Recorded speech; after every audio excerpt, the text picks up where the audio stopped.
له لا شريك له وأشهد أن محمدا عبده ورسوله لا نبي بعده. اللهم صل وسلم وbarik ala sayyidina Muhammad wa ala alihi washabihi ajma'in.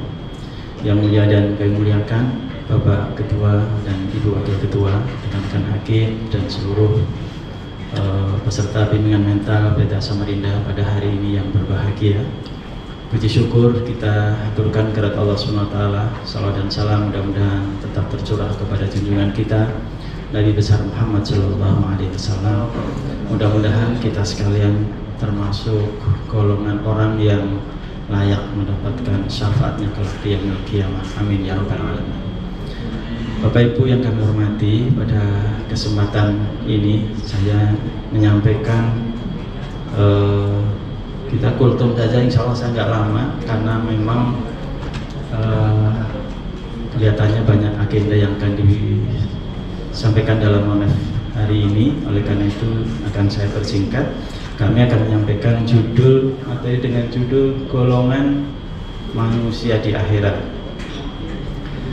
Mohon izin Pak Ketua, izinkan saya ke bawah. Foto. Dua golongan manusia besok di akhirat. Kalau di dunia ini kan golongannya banyak ya, apalagi kalau partainya banyak, golongannya banyak. Partai ini kan golongan bergolongan, banyak sekali golongan. Hari ini saya akan menyampaikan dua golongan seperti yang disampaikan atau diberitahukan oleh Allah kepada kita sekalian, bahwa apa yang kita lakukan, apa yang kita kerjakan saat di dunia ini sesungguhnya hanya akan dikumpulkan atau dikategorikan menjadi dua kategori, menjadi dua golongan, yaitu golongan kanan dan golongan kiri. Ya, sebelumnya ingin kami sampaikan, yang menyebabkan golongan kita itu berada di golongan kanan dan ada di golongan kiri, ya. Yang ini, fa'amma man thaqulat mawazinu, siapa yang berat timbangan kebaikannya, ya. Kemudian bahwa fi 'isyatir radiyah, dia berada dalam kehidupan yang menyenangkan. Ini kategori pertama. Orang yang besok akan digolongkan pada kategori pertama, keadaannya akan seperti ini. Bahwa fi 'isyatir radiyah. Tetapi wa amma man khaffat mawazinu, adapun orang-orang yang ringan timbangan kebaikannya, ya, lebih banyak keburukannya,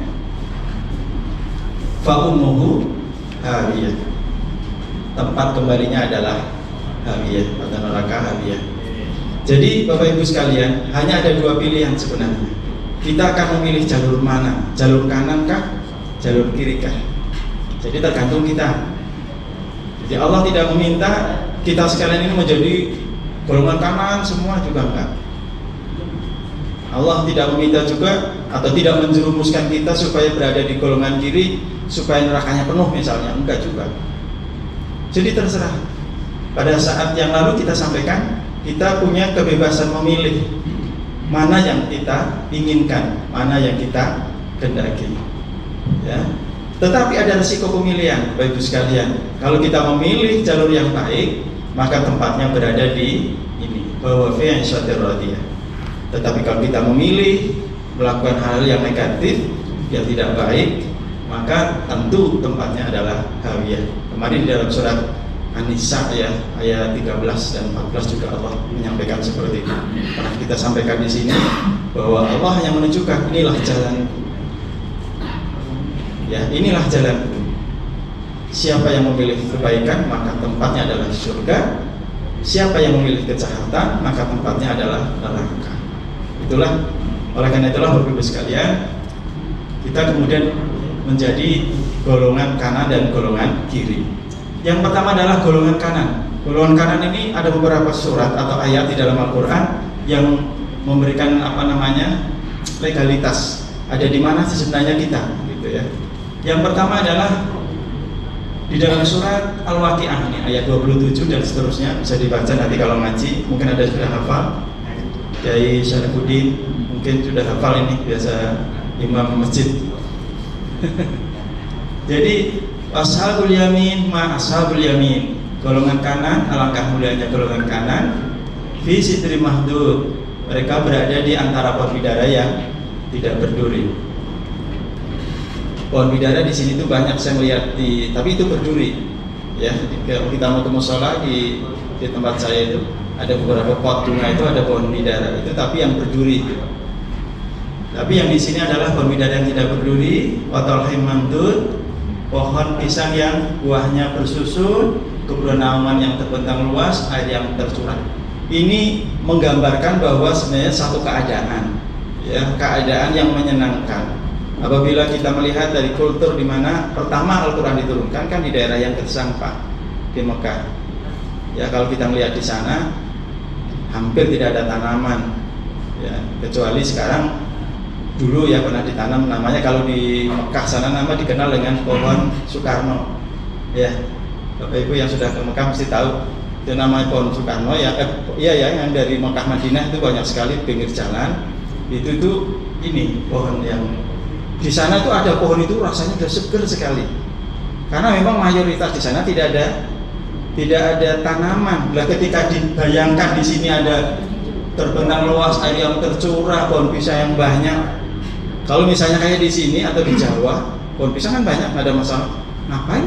Di surga cuma ada pohon pisang banyak di Balikpapan, di Samarinda, di Sanga-Sanga banyak itu.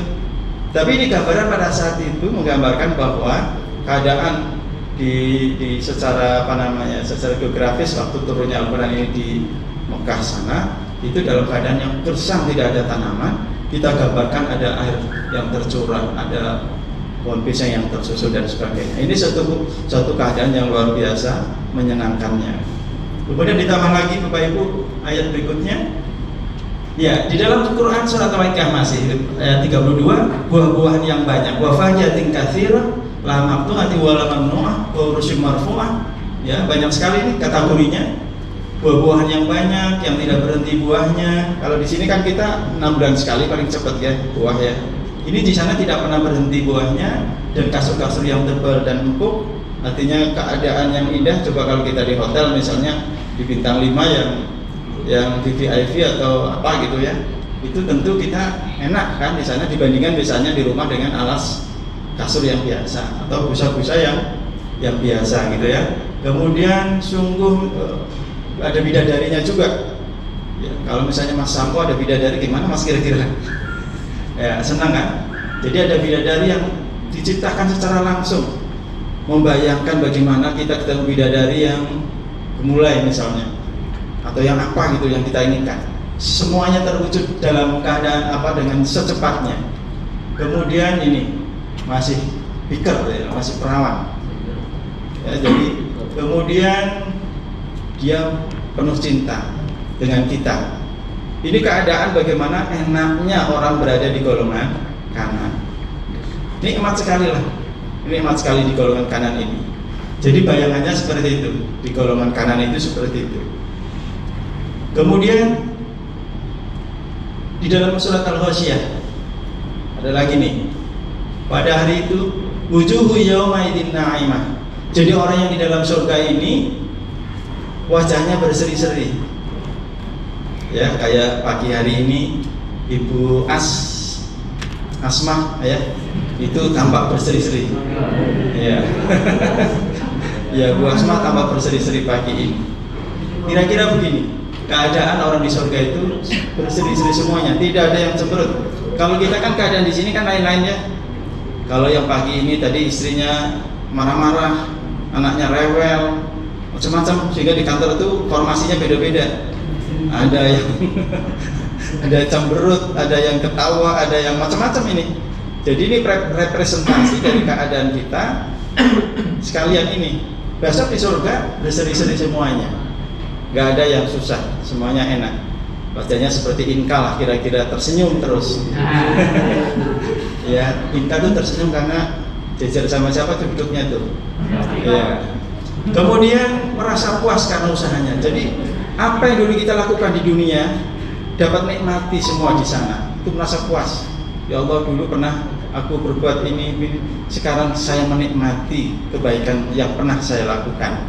Ini merasa puas karena usahanya. Mereka dalam surga yang tinggi, di sana ada mata air yang mengalir sama. Jadi keadaannya itu seperti itu Bapak Ibu sekalian. suatu keadaan yang sangat menyenangkan. Ini sebagai stimulasi kepada kita supaya kita ini orientasi hidupnya mengarah ke sana, ya, mengarah ke keadaan yang enak itu. Jangan sampai kita mengikuti hawa nafsu kita. Keinginan kita yang di dunia ini cuma sesaat, Bapak Ibu. Jadi kalau ada keinginan-keinginan yang jelek, jahat, itu nggak usah diturutin deh. Karena itu sebenarnya keinginan sesaat, atau kalaupun bahagianya sesaat. Jadi misalnya ini, contoh, saya belum pernah merasakan, tetapi konon ini dalam cerita itu, orang yang melakukan hubungan dengan orang lain yang bukan muhrimnya, itu kalau rasanya itu hanya beberapa detik saja, setelah selesai hilang. Tetapi akibatnya tak terbatas besok di akhirat, karena merasakan siksanya. Ya, jangankan orang yang melakukan hubungan intim dengan yang bukan muhrimnya, kita bersentuhan tangan saja, bersentuhan kulit saja di antara yang bukan muhrimnya, itu besok kita akan seperti di dalam hadis itu, kita bekas sentuhannya itu seperti dipaku dengan paku dari api neraka. Ya, ini keadaan seperti itu besok kalau kita bersentuhan, misalnya melakukan hal yang bukan pada muhrimnya atau bukan pada sesuatu yang diperbolehkan. Kemudian ya, kita akan mendapatkan keadaan yang nikmat di besok di bagian golongan kanan. Di sana juga ada dipan-dipan yang ditinggikan dalam surat Al-Ghasyiyah, fiha sururun marfu'ah. Ya, kalau ada orang namanya marfu'ah itu ya seperti inilah gitu keadaannya ya. Beruntung kalau punya istri namanya marfu'ah.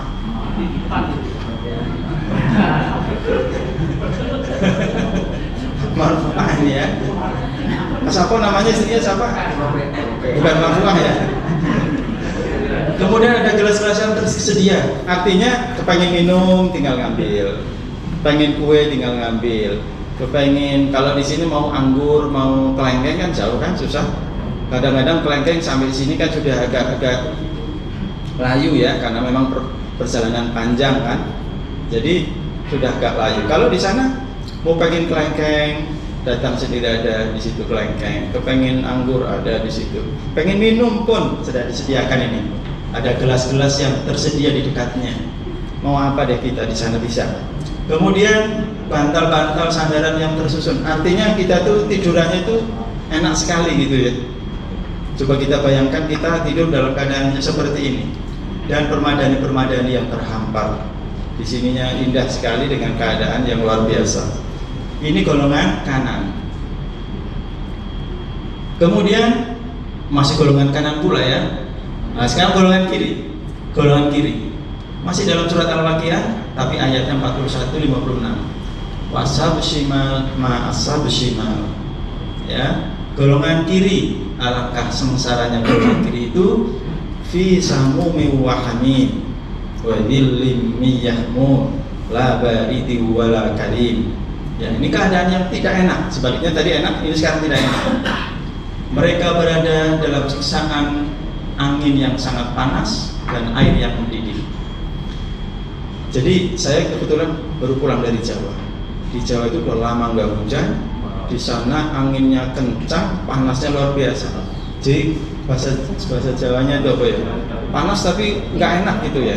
Ada angin tapi nggak enak rasanya. Kalau di sini masih sejuk, alhamdulillah. Jadi Bapak Ibu, kalau kita bandingkan yang saya rasakan sekarang ini, keadaannya lebih enak di sini daripada di keadaan di Jawa. Karena di sana lebih panas. Jadi, anginnya kencang. Kalau di sini kan nggak ada angin. Ya, jadi ada angin yang panas dan air yang mendidih, dan daun-daun dan naungan asap yang hitam. Ya, hitam itu maksudnya pekat gitu ya, yang tidak enak, keadaan yang tidak enak. La baridi wala karim ini yang tidak sejuk dan tidak menyenangkan. Pokoknya keadaannya seperti kalau kita ada urat kepanasan, Pak ya. Dan kira-kira begitu. Kemudian innahum kanu qabla dzalika mutrafin, sesungguhnya mereka sebelum itu hidup bermewah-mewahan. Jadi bermewah-mewahan ini adalah salah satu indikasi yang menyebabkan kita besok di akhirat masuk dalam golongan kiri ya. Makanya di dalam surat Al-Haqqumut ini At-Takatsur ya, surat At-Takatsur.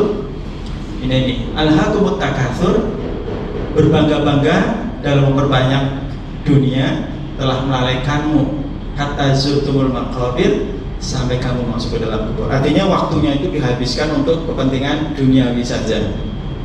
Orang-orang yang seperti itu kategorinya orang yang bermegah-megahan.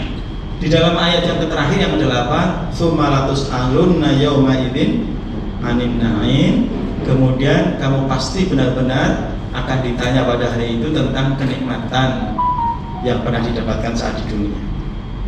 Ya.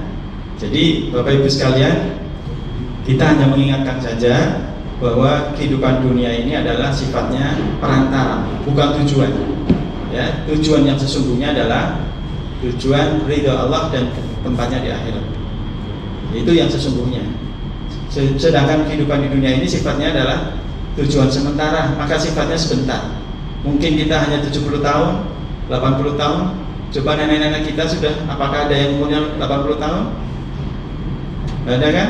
Artinya bahwa alokasi waktu hidup kita di dunia terbatas. Saya sudah 56. Kalau saya umurnya 60 tahun, berarti 4 tahun lagi. Nah, kira-kira begitu loh. Masih panjang. 4 tahun lagi. 4 tahun lagi ini besok, dan besok. Jadi selesai itu kan? Besok, dan besok. Hanya beberapa besok saja sudah selesai. Kalau 60, berarti 4 tahun lagi. Artinya bahwa waktu kita tuh sedikit sekali untuk melakukan sesuatu, makanya kita gunakan sebaik mungkin untuk berbuat baik. Kemudian masih golongan kiri lagi, mereka terus-menerus mengerjakan dosa yang besar. Wa kanu yusiruna 'alal hirtil adim. Ya, jadi orang yang di golongan kiri di samping bermegah-megahan juga terus-menerus melakukan perbuatan dosa yang besar. Dosa yang besar itu diantaranya adalah mempercayai kekuatan selain kekuatan dari Allah. Syirik namanya. Ya, di dalam Al-Quran juga ada tuh. Allah tidak akan mengampuni dosa yang syirik, mensekutukan Allah. Kemudian makanya kan banyak perempuan atau wanita ini kan tidak mau diduakan. Apalagi Allah. Ya, coba misalnya sini ada perempuan. Inkalah misalnya, ternyata ini contoh saja nih, Inka ternyata kekasihnya ini memiliki kekasih lain. Marah enggak Inka? Marah kan? Ya. Itu artinya itu diduakan itu sakit. Ya. Makanya istri-istri kalau diminta mau menikah lagi suaminya itu mesti pikir itu. Ya, karena diduakan. Diduakan itu hal yang menyakitkan. Sakit kan? Gimana sakitnya di sini? Katanya Bu Panitra nih. Jadi sakit sekali. Makanya Allah itu muka betul marah Allah ini kalau diduakan. Ya. Jadi la haula wala quwata illa billah. Tidak ada kekuatan kecuali kekuatan tadi Allah. Ini yang dikehendaki oleh Allah. Dan Allah akan tersenyum ketika kita mengucapkan la haula wala quwata illa billah. Kemudian mereka berkata lagi, apabila kami telah mati menjadi tanah dan tulang belulang, apakah kami benar-benar akan dibangkitkan? Tidak percaya kalau nanti kita akan dibangkitkan. Ini kategori orang yang ke kiri itu begitu tuh. Lah orang sudah jadi tulang belulang, apakah mungkin dihidupkan lagi? Bagaimana caranya dan seterusnya lah. Intinya tidak percaya. Ada lagi orang bilang kalau orang di kuburan itu nggak betah, mesti pada pulang lah mereka. Ternyata kan hari ini sampai hari ini di Samarinda nggak ada yang pulang kan? Jadi nggak ada yang pulang. Itu artinya di sana betah kan? Betah nggak betah harus dibetahin. Memang tempatnya di sana kan. Jadi ini orang tidak percaya kalau besok akan dibangkitkan lagi. Apakah nenek moyang kami yang terdahulu akan dibangkitkan pula? Kata mereka kan. Katakan Muhammad sesungguhnya orang-orang yang terdahulu dan yang kemudian benar-benar dikumpulkan pada waktu tertentu, yaitu hari yang sudah diketahui. Artinya bahwa kita ini, katakan Muhammad, bahwa kita ini besok setelah mati semua, kita akan dibangkitkan lagi dalam keadaan sesuai dengan amal perbuatannya. Seperti pada kesempatan yang lalu sudah kami sampaikan, kita akan akan diwujudkan, ada dihidupkan kembali oleh Allah dengan keadaan masing-masing sesuai dengan amal perbuatannya. Makanya katanya itu ada yang nanti kepalanya berupa kuda, berupa babi, berupa macam-macam sesuai dengan amal perbuatannya. Mari kita berpikir sejenak untuk memikirkan ini sehingga kita berhati-hati agar kita tidak masuk dalam golongan kiri yang tidak menyenangkan.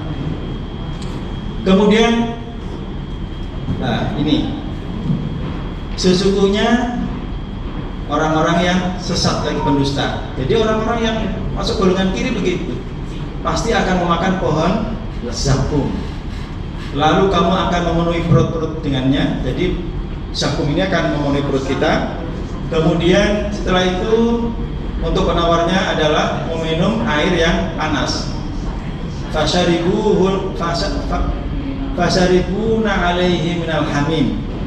Ya, fasharibuna alaihi minal hamim.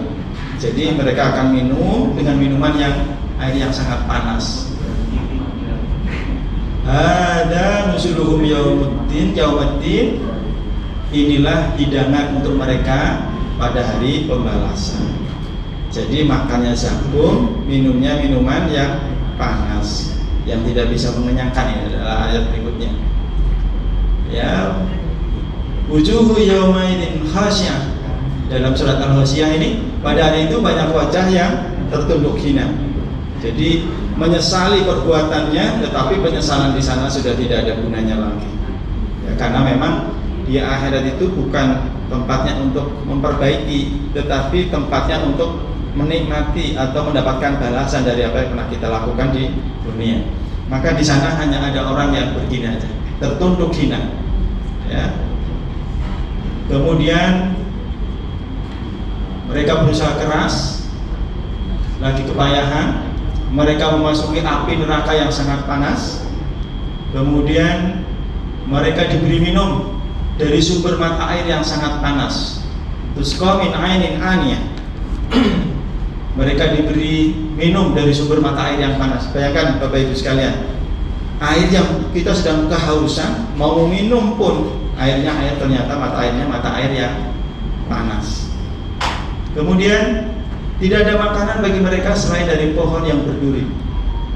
Yang akan dimakan santapannya pohon yang berduri, yang tidak menggemukkan dan tidak pula menghilangkan lapar. Ya, jadi kita tetap kesusahan intinya begitu ya. Kemudian wata'am hussatin adaban alima. Makanan yang menyumbat kerongkongan dan azab yang pedih. Jadi inilah keadaan di golongan kiri. Nah ini kira-kira kita masuk kerangka ini, ke neraka. Kita masuk golongan kanan saja, yang indah, menyenangkan. Ini kan, ini pemandangannya yang indah kan? Bagaimana Inka kalau begini? Kita kira-kira kalau di keadaan surga itu yang enak-enak ya, nikmat-nikmat lah. Ika juga itu ya? Ini Pak Sarif ini sama Bu Sarif. Ya, sekarang kesimpulan. Kesimpulannya bahwa saya bacakan saja, setiap perbuatan sekecil dan sesederhana apapun dicatat dalam catatan yang akurat dan akan memberikan balasan sesuai perbuatannya. Setiap manusia akan dibangkitkan kembali dari kubur dengan bentuk dan wujud sesuai dengan kadar amal perbuatannya. Ada dua golongan di akhirat, yakni golongan kanan dan golongan kanan sebagai golongan yang banyak amal kebaikannya, dan golongan kiri sebagai golongan yang banyak perbuatan jahatnya. Kemudian yang terakhir nih yang penting untuk kita sekalian, mari kita bangun pribadi yang berkarakteristik terpuji dan disiplin dalam menjalankan amanah sebagai seorang muslim dan amanah sebagai seorang abdi negara, terutama kita sekalian yang berada di PTA Samarinda. Marilah kita wujudkan hal yang baik untuk kebaikan kita, sehingga mudah-mudahan membawa nama baik kita untuk PTA Samarinda dan kebaikan kita tentunya untuk bekal hidup kita sendiri besok di akhirat. Yang terakhir sekali, sungguh indah pantai di kota Palu, indah pula pemandangan di kota Samarinda. Beruntunglah golongan kanan itu, baginya mendapatkan tempat terpuji dalam surganya. Terima kasih. Assalamualaikum warahmatullahi wabarakatuh.